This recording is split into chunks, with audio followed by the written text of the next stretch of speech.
album changed my life. Episode 2 featuring none other than my co-host, Brett Griffin. Say what's up. What's up, everybody? Excited to talk about this and how life in general changed my life. Let's go. Well, you said what I was going to say. The album that we are talking about is Life in General by MxPx. Right here. Incredible record. Pop punk classic, whatever you want to categorize it as. Very instrumental for us youth group kids. And yeah, there's a lot going on with this album. So, all right, let's jump right in. Paint us a picture, Brett. How old were you when you first heard this album? And just give us the rundown of how this came into your life. So this is November of '96. So I would have just turned 14. I'm pretty sure my best friend Josh got this for me as a belated birthday present. My birthday's in October. Josh, I know you're listening to the pod, so love you. Thank you. Changed my life. People from college, people from high school, if you're listening to this, me and Josh still thick as thieves. So yeah, still doing the thing. Um, and yeah, if I can set the stage a little bit, I wasn't listening to punk, quote unquote, I wouldn't say. Um, Josh's cousin was in a ska band and he played baritone sax. And he had gotten Josh into 90 Pound Wuss, which was just not for me, right? Uh, Still isn't for me, right? but Oh, bro, you didn't check them out at Furnace I Fest did. when I they saw came them. I back? saw a Okay. little bit. Yeah. Yeah. Was it But for you then, or were you still like, I because a liked it lot a of lot more times you then than see I a did. band. Yeah. Yeah. I liked it a lot more at Furnace Fest than I did back Yeah. then when I was, Okay. 14. But, I had heard Dookie, but to me that was just like on the radio, same with Smash, like I had heard Smash. And to me that, was just kind of alternative. I mean, there's some, quote unquote punk songs on that album, but when you think about Smash, the hits are not punk. What's it called? Keep them separated and self esteem. Like that's just alternative rock. Dookie I liked.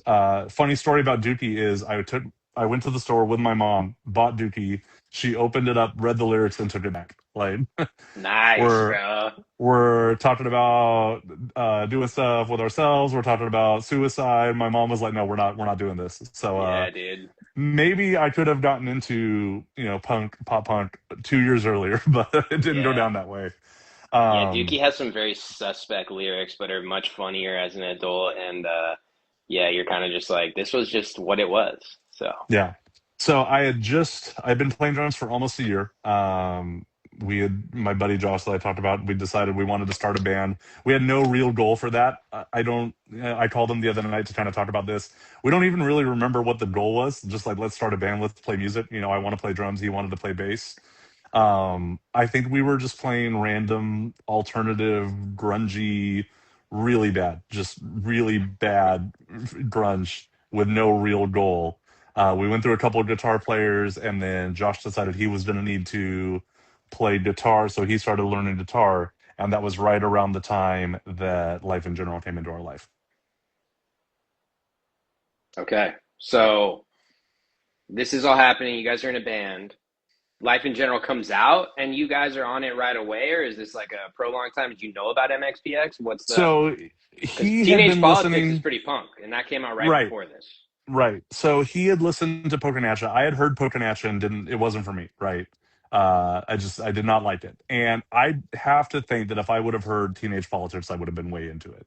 Got it. Because after I got into Life in General, I was all about Teenage Politics. So he got me the CD for my birthday, and I remember taking it into my room and putting it on. And it starts with middle name, right? And then it's just got that riff, and then it gets into it, and then it's upbeat, and it's got that kind of like pop punk bouncy thing. And then it gets to that bridge after when it repeats the second verse again, right? It goes verse, chorus, verse, and then it goes into that cut time, like the ba-ta, ba-ta, ba-ta, ba-ta, ba-ta, ba-ta, ba-ta. And I had never heard anything like that before in my life. And I had just started playing drums recently. Did not know you could play drums like that. And just that energy just got its hooks into me. And I remember being absolutely blown away by that. I'm 14 years old, never heard music like this. I did not know music could be. I'd heard fast music, right? I'd heard some thrash. I'd heard 90 Pound Wuss. I'd heard Poconacha. I did not know music could be that fast and be that happy, major chord, poppy, melodic. I had no idea, right? And then that song ends, And my mom still cleans my room. Boom. Same thing, right? We're off to the races again. Do your feet hurt? Boom, off to the races. And it's just like it just had me immediately. And just I did not know music could be like that. And it just totally just changed my perception of what popular music could sound like, what I could maybe play. I remember us talking about like this is what we should be doing. And then we got more into ska, and then we kind of blended those things together, and that's kind of how it went from there. And we can talk about that more, but yeah, it just had me. I'd never heard anything like that, and it was on from that moment. That's what's up, dude. Who would have thought that Yuri would be the reason for your fascination with the drums in this? I think what a slept on drummer, and the things that he He's a did were machine. truly, yeah, it He's a truly you. machine, and I had like, and they weren't that much older than us, right? Like I'm 43. I think they're closer to 50. I think they were like 3 or 4 years older than us at this time. Like we're 14 and they're, maybe 19, right? So Yeah, these guys are not that much older than me. And just thinking about, wow, we could do this. Like we could write songs like this. We could play like this.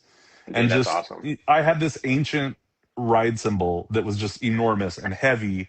And like, I'm going to deep out on drum tone a little bit here. Okay. But that ride cymbal, like I could never get that articulation that he got out of that. He was probably playing a pain ride, like the Zildjian pain. That's what everyone was playing that day to get that real crisp articulation with nylon tip. Which even after I started playing nylon tip, I could not get that like just clean, super clean hitting the ride cymbal. I could not make that happen. And it's funny that then Travis Barker comes and he's banging the ride cymbal, just nonstop banging it. But yeah, Yuri's a machine. Saw him at Furnace Fest 20. That was 23, right? Yeah. Uh, and just blew my mind that guy's still doing it for. They only played 30 minutes or whatever, but guy's a machine. Just unbelievable drummer. So Yuri, if you're out there, if you happen to see this, you were one of my drum gods. Huge influence on my life. Just unbelievable. Thank you. Yuri's Thank you for doing awesome. what you do. And to compound onto that, for me, Mike is the lead singer and bassist, is one of the reasons why I play bass. Yeah, same thing. First song I ever learned on bass was Chick Magnet, which is off the Hmm. same album. I also actually the first time I heard this, my friends were showing me, and I was like, "This is lame." And it's so funny when you hear songs like when you're a kid, and then you go, "Oh yeah, dude, this is not like representative of Mm-mm. this entire album at all. It's like a completely different song." And we can get into that later, but it's yeah, this band is very influential, and it's awesome. So let me ask you this, because it obviously did grab you right off the bat. So your friend gave you this album. Like, how did he find out about this? Like, how were you guys put on to MXPX besides that? Like this album in general, did he just buy it at like the Christian bookstore, or like I think did you go to so. Best Yeah. Buy? Okay. Yeah, we were going to church. We were listening to some other stuff at that time. You know, I'm trying to think back of like the sequence of events because I think Supertones is after this. Like, I don't think we got way into ska till after this, but we Dude, go see were in that Supertones are whole. We fire. ended up in that whole ecosystem, right? Like Yeah. Supertones, Five Iron Frenzy, Value Pack, Dang. all that stuff, like all that, and the Christian, Slit Shoes. Got way into Slit Shoes after that. Yep. Um, like we were into all of that, but Life in General was the first one that I remember really getting into. And I think it must have been Josh's cousin Shannon that turned him on to Poker Natchez. That must have been how we found out about MxPx. But Okay. if you grew up the same way I did in like the youth group culture, like you were hanging out, and if you weren't going out to parties, you were trying to find ways to entertain yourself, especially in our small town of Tulare, Visalia. You were either part of the party crowd or you were the people's house, play video games, go to church events, go bowling, go to the pool hall as long as it wasn't too late and it started getting sketchy, but you go play pool at, 7:30 before it gets rough. That's funny. And then yeah, from there we just got into music and made our own scene and started bands. But Yeah. yeah, I think we encountered it through that Christian bookstore scene and my Yeah. buddy's cousin that had kind of turned him onto it. Okay, I want to talk about that for a quick second for people that don't understand this, because there's probably people that are going to listen. They're like, dude, that's not how I grew up, which is awesome. And also for us, it's like, wait, how do you know of these bands without like growing up in this scene? I always feel that way about MXPX. From like, how do people know? How are they so big and so influential on the punk scene in general? And you didn't grow up in church. This was a band, so that everybody can understand, that had tattoos, that was edgy, and we could finally, at least for me, I'm assuming you felt this way too, where it's like, dude, I feel like this band like is speaking my love language. Like these guys are like cool and they're out there, and also my mom is cool with me listening to them. Like as Hmm. silly as that sounds, it was like Yeah. cool. Like my mom is cool with this band, and like so I can listen to this band, and like yeah, like that was how it was for me with like Switchfoot, Reliant K, and like all of those. You know what I mean? And so like Yeah. MxPx was a part of that, and so when they have like some nice Christian lyrics that are like, hey, God is faithful even when you don't have faith yourself. It's like, yeah, see, look, mom, they love Jesus, and I Once don't every think, 4 or 5 songs. yeah, exactly. And then Yeah. you got love songs and songs, that are about being a chick magnet and keeping your pump all high. And so, yeah, I don't think people understood that and like how cool they were because of all this. Like it was pretty groundbreaking, regardless of like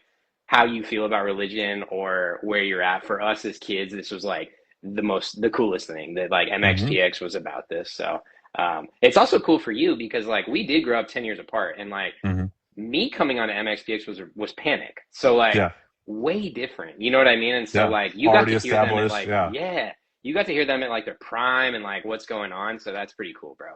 Life in General came out my freshman year, and Ever Passing Moment came out my senior year. And That's I so gotta tell you, sick. Ever Passing Moment came out, and everybody hated it. And I was like, Yeah, "You guys don't get it. This is good. Like this is yeah. really good." And I remember reading some Emo Mike. article with Mike talking about how they were really influenced by Elvis Costello and Hmm. Fisher's Model, and like the art is like that and everything. But I remember listening to that record, and everybody hated it. Our whole circle hated it, and I was like, "You guys are wrong. This is good. Like you're gonna look back on this and realize this is a good record."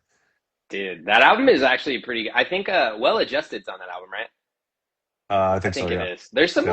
like slept on bangers that are on Everything Sucks. So yeah, that's cool. All right.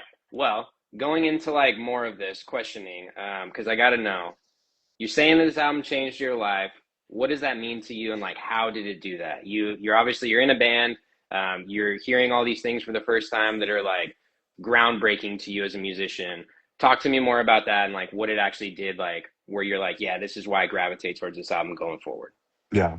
So I've told people this, if we're friends in part because of music, it's probably because of life in general, right? Like maybe I would have glommed onto Blink when Blink blew up, and like maybe I would have ended up in that world, but I don't know. It's hard to say. You can't prove a negative, but all the doors of music that I walked through, from pop punk to ska to, I was listening to some of the early like emo and heavier stuff, like no, Texas is the reason isn't heavy, but like some of that like Mineral in Texas is the reason, and Promise Ring emo type stuff, like the proto emo. Like I was listening to some of that in high school, and then got into Jimmy, and then on to American football and Get Up Kids and all that. Like I don't know that I would have ended up listening to any of that without first hearing Life in General and getting onto that. I mean, maybe I would have. It's hard to say, but it just totally changed my perception of what music could be and how much I liked it. That's, I listened to music, but I wasn't like, oh, this is amazing. I want to listen to this nonstop. There was nothing that grabbed me the way this did ever. And this album was the first one that was like, oh, I want to listen to this over and over, and I want to learn the drum parts. And we could play this. Could we play this? I think we could play this. And then we tried to play it, and then it was hard, and then we mixed more ska on, and that made it a little bit easier, and then Blink came out, and it's like, oh no, this is what we should be doing. And uh, but yeah, it all that was because of Life in General. Like I don't know if I opened any of those doors without Life in General first happening to me, and made me really want to like really play drums, really get good at it, really write songs. Um, you know, Do Your Feet Hurt? Definitely, like I had a vision in my head of this like, I'm a sensitive little flower, right? Like I think underneath all these jokes and sarcasm, I think everyone that really knows me knows that. My wife's over here, like gave me a smile just now. Um, but I had this vision in my head of this like punk rock kid that was sweet and would write poetry and give flowers, and like a movie, right? You go over to their house at night and throw rocks out the window, and they come open the door, and then you hang out. Like I had this vision in my head, and that vision was like 100% influenced by Do Your Feet Hurt, like 100%. And I didn't realize in my head how formative that was at the time. Like it was just something that I was kind of into. But looking back, I 100% like romanticized that idea and thought that was the sensitive little kid inside me, was that boy, that sensitive little romantic punk. We see you, Brett. We see you, bro. That's what's up. Yeah, that is the perfect like picture of like early 2000s like movies when you think of like Van Wilder, like Hmm. American Pie and all these movies that are like Yeah, what you just said like encapsulates it. And "Do Your Feet Hurt" is like this beautiful pickup line for a chorus because you've been running in my mind all day towards the end. It's this awesome, But still, yeah, that cut time pop punk beat, yeah, right? dude, It's like a ballad, but 100%, it's a dude. ballad, but it's All these on songs, nitrous, you know, just yes, all these songs, even like Andrea, like yeah. that's also like a cute little love song, but it's like it's fast and it's in your face, and you're like, dude, this is cool, bro. I was clicking through these songs like to this last week preparing for this. Like there's only a couple songs that don't have that cut time beat, right? It's Yeah, on like you were talking about, the two biggest songs are probably not representative of the album at large, like Move to Bremerton and Chick Magnet. yeah. And then it's Southbound, and that's about it. Just about every other song has Ah, dude, Southbound's that so cut good, time. dude. Yeah. When I moved back from California to Texas, we did a drive. So like when I moved from Texas back to California, my bad. On the way there, once we hit the 405, I had to put on Southbound. Just that song, bro. It's a great cruising song. It's only 2 minutes, but it's like one of those cool songs. It's like, But then there's it's that outro. Like that was the pop punk Goodbye yeah, Sky Harbor, right? It was like this exactly, bro. outro thing that just like rocks out and you're just like vibing on it. Like that was the pop 100%, punk bro. Goodbye Sky Harbor. Yeah, dude. Also, I want to correct myself earlier. We were talking about Ever Passing Moment. That's got My Life Story and Responsibility and all those bangers. Um, Great album, dude. I was thinking Before Great and album. After Everything, which was Yeah. emo Mike. So Yeah. wanted to go back, but let's talk about this because you haven't said it. The fans or the viewers might think that it is Middleman or Do Your Feet Hurt. Tell us, Brett, what is your favorite song on this album? If you would have asked 14-year-old Brett what his favorite song was, I think he definitely would have said Do Your Feet Hurt. But now I think it's definitely Doing Time. Mm, And there was one song that our band played as a cover song, and we didn't play it every time, but the one song we would cover was Doing Time. nice. And at the time, it was like it's short, right? It's a minute and a half long and just rocks and doesn't have the cut time beat. That's another one that doesn't have the cut time beat, so it's easy to play.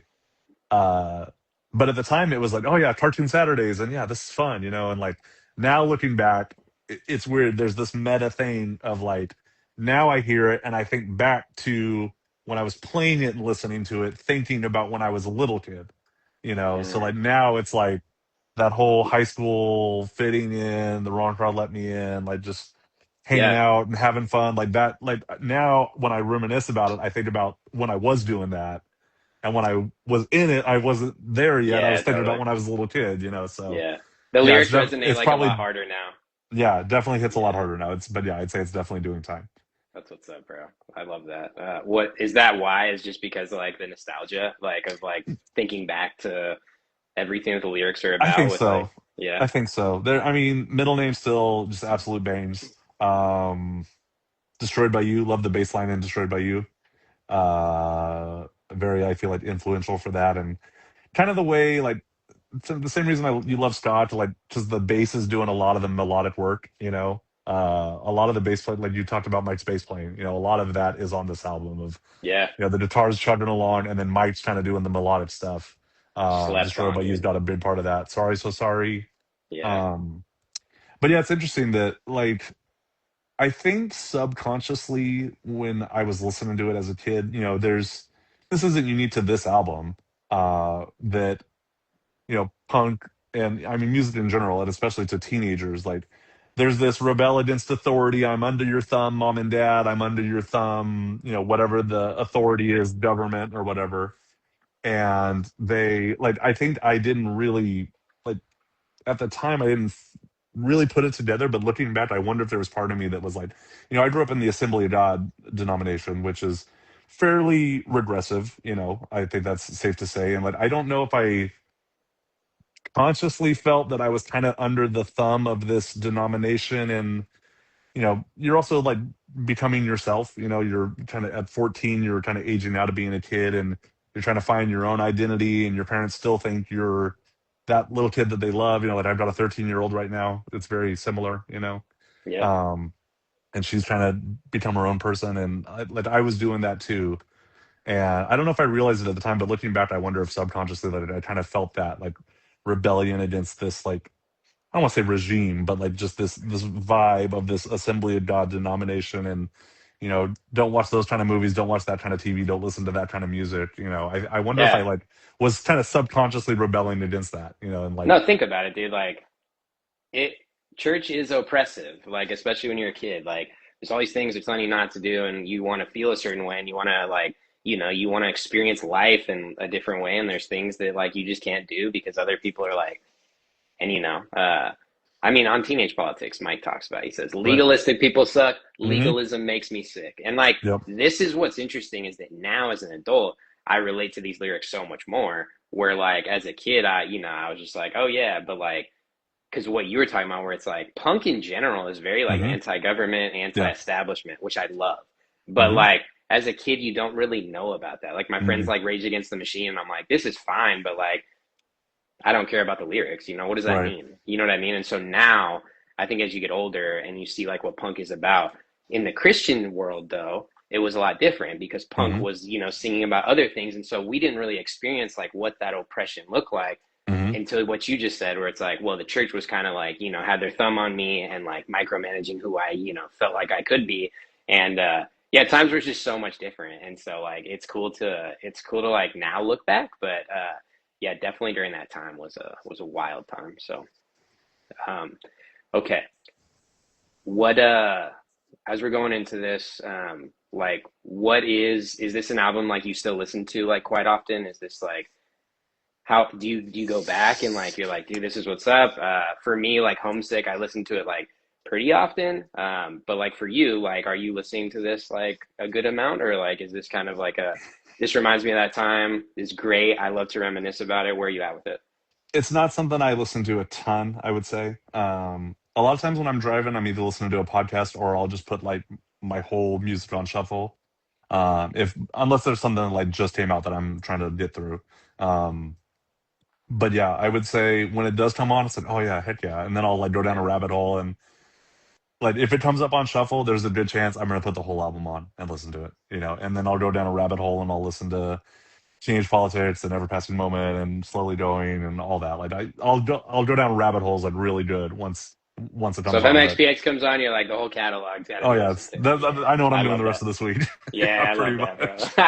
I remember one That's time I awesome. went snowboarding and I loaded up my CD changer with like the 6 albums I had in chronological order. So Let's I started go. I started with Teenage Politics, and like it was Teenage Politics, Life in General, Slowly Going, Let's like, go. and then as we went up and back, we listened to it in chronological order. Dude, that's so dope. And kids nowadays will never understand the epicness of having 6 CDs that you could put in your car and just let them shuffle because that's what we Yeah. had. We didn't have Spotify, and yeah, you had The that physical playlist, your media. playlist was So what was on that CD. That was yeah, your or a burnt playlist. CD that your Yeah. homie showed you, and that's how I heard a lot of new music. Was like, oh, cool, like what's this? And I didn't know. I'd have to ask my friend because you don't know what the song is. It's a Yeah. burnt CD that's got a Sharpie written on it of something, and Yep. yeah. Now I feel old, man. That's crazy. The other day I came across a CD that I had called Brett's Pop Punk Mix. That I had Nice, ripped, so bro. it's in my phone, and I'm like, "What's on Brett's Pop Punk Mix?" So I listened. I was What's like, "Oh, there's some good stuff what's on some here." stuff in there? Give me some. What are So like it's three got some tracks in it? covers. It's got some covers on it. But one of the song, "Grade's Last Day" from Starting Line, love Grade's Last Day. Dang. What else Not was enough on people there? talk about Starting Line. Great band. Yeah, it's Ray Ban. Love Starting Line. I'm hoping to see him every time they come to town. I've legitimately got something that day since they've reformed, and like, That stinks. so like every time they come, I couldn't go. So I'm hoping to see him. But yeah, I You love got that album this. that came out last year. So I listen to that a lot, man.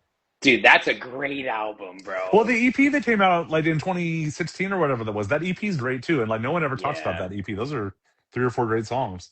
Yeah, that band, another band I actually heard on Number One Countdown, way late. And Yeah, dude, what a solid, yeah, I don't, not enough people talk about the Starting Line, but that last album is incredible. So, it's great.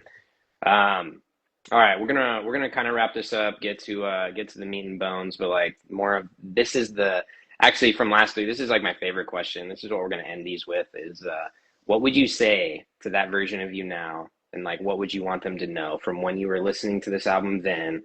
What would you say to 14-year-old Brett that was just jamming on the drums, loving Yuri, and like listening to this album, like how it made you feel? Where are you at now? I purposely did not think about this question because I wanted to kind of go off the cuff. I would say to that guy, you're good enough. Like you don't think you're good enough. You don't think you're a good enough drummer. You don't think you're creative enough, and you are. And keep going. Like keep trying. Like when you lean into the universe reaches back out, you know. And I think I was afraid to lean in too hard and fail in a lot of areas. There's things I wish I would have pursued more. So I would say that to that guy. I would say keep doing what you're doing, try harder, try more, trust yourself, you know, trust the people you surround yourself with to take you there. And your feelings are valid. You know, you're feeling this bristling against this thing, and maybe there's a reason, you know, which I Mm. would definitely find out later on that what I was maybe bristling against in that time. But yeah, and just keep on trucking and southbound I-5, windows down, you know. Windows down, rolling on the I-5, bro. Yeah. That's awesome. Any closing thoughts? Like, what do you want to wrap this up with to put a bow on it for life in general? How do you, where are you at? Just hugely influential. I mean, Yeah. there's so much. I hadn't listened to it really like all the way through in a while, and listening to it the last week over and over. I listened to the what's called the reissue that they did 2016, I think. Bro, With hey, with kind of low key slept on. No one talks about that. That so actually is kind of I fun. actually didn't know it existed. I actually did not know it Oh, existed really? until this week. So I put Yeah. it on, and I gotta say the guitar tone is good, and Mike's voice sounds a lot better. Yep. But I do not like the mix of it. I feel like the That's mix fair. isn't as good as the original. Yeah. Uh, The original is very raw, yeah, so and it's much but more somehow punk because of punchier, you that. know. But Yeah. yeah, the guitar tone on that is really good, like really Yeah. great. Yeah, I just like it because it's got better production value. Like when you hear like Crystalina and that, you know what I mean? Crystalina, yeah. The chugs just sound so good. But yeah, I agree with you. Life in general, the OG is super raw, and yeah, that's what's up. Well, yeah. cool. Well, that's I would say also if you want to hear what 14-year-old Bret was playing, the Kwik-E-Mart Bandits, KWIK, Kwik-E-Mart Bandits, are on Apple Music and Spotify. I'll put the links in the podcast notes if you want to see what bad imitation of this we were trying to do. You I know, a lot love of it it. is boy meets girl, girl breaks up with boy, boy writes pop punk song. Like that's what a lot of Yeah, it is, but I'm pretty proud of some of that music. Like I think musically it's really yeah, good. bro. You know, we were definitely That's punching awesome. above our weight class. So if you want to see what Bret was up to when he was 14, 15, Quickie Mart Bandits. Dude, you know what we should do in honor of Kwik-E-Mart Bandits? I think every week that we do this, we need to have a Slurpee with us. That's like that seems to make the most sense for that. So that's what's Yeah. up. Well, cool. All right, dude. Do you want to end with anything? Is there anything else that you want to say, get off your chest before we wrap up? No, I think that's it. Cool. We'll do a hard another slap here because we'll probably cut out the questions for the pod. So you want to bring it in for landing or you want me to? Do it, bro. All right, bring it in for landing. Flapper. We need one of those flappers. Yeah, bro. Or what? You know those ones that go like this that you can get at like Chuck E. Cheese, bro? Yeah. Yeah. That's what's up. All right, cool. Well, this was fun. Brett, it was good. It's always fun getting to know you more, bro, but also it's more fun when the albums that people are talking about are ones you also love, you know? Hmm. Like this is such a sick album. So glad you picked this one. And I think what we should do is show everybody the video. We need to post the video of us singing MxPx at Furnace Fest together. Ah, I That's do have iconic. that. Great memory. I'm surprised this didn't get brought up, but we did hang out, and this was a fond memory of ours. I'm sure MxPx didn't get brought up many times during the life of this podcast, so we'll GSF, talk. dude. Never, We'll talk never about it again. thought I would see GSF live. You know, Oh, when I sick, bro. had, if I was making a power rankings of songs, I thought they would play at Furnace Fest. GSF was Yeah, definitely not on that list, and nah. founding member of GSF. So, Yeah, come on, uh, baby. Come on. yeah, but yeah, what standing there watching that with you, watching that with someone that was like super hyped to see MXPX, that was Yeah, definitely a highlight of the three that I did to 100%. I agree. I agree. Out of the two that I went to, well, also like there's just something so special about seeing your favorite band with people that love your favorite band, and Yep. like you just don't get that. Like I've seen MXPX a bunch, but like, and they're one of those bands. Anytime they come through, I'm gonna go see. But like, it's different. It hits different when like you're seeing with people that love and like know the lyrics, and you're just Yep. like, let's go, dude. So, Yep. and that was when they came out with their new album. So Yeah. that was Last also album's really good. cool. Last album's good. I like it for I sure. do too. I think it's kind of slept on. But yeah, not today. Opening up, but not today is just a banger. So. Yeah. Yeah, so crowd, they won't all be like this. Like for going forward, if it's something we haven't heard, the plan is for us to listen to it and come with thoughts. Yep. So you'll see what that sounds like. These two are just near and dear to us, and yeah, do a little kickoff. Now you guys know a little bit more about us. We know a little bit more about each other. Set the stage, and then yeah, thanks everyone for listening. Thanks everyone for following the account. This album changed my life. Easiest way to find us is on Instagram. This album changed my life. There's a link tree, TACML. You're probably hearing this on the pod, but we've got Spotify and Apple Podcasts as well. So we will be back next week with, I think, Jason from Unoriginal Vinyl. Still figuring out the details, but I think that's going to be Thursday. So we'll do that up, and we will have a lot to talk about. Jason is a fascinating guy, and if you have not heard him on any other podcasts, my phone is doing this, so I can't look at it. But if you go to podcast search Unoriginal Vinyl, you'll see it. The one that he was on back in 2023, I think it was called Repress, was amazing. One of the most fascinating conversations I have heard. Just a deep dive on licensing and artwork and how their process works and everything. It's amazing. So I Heck highly yeah. recommend that. That is required listening for next week. So we will see you Yeah. next week. This album changed my life, episode 2. Thanks so much. Later, guys.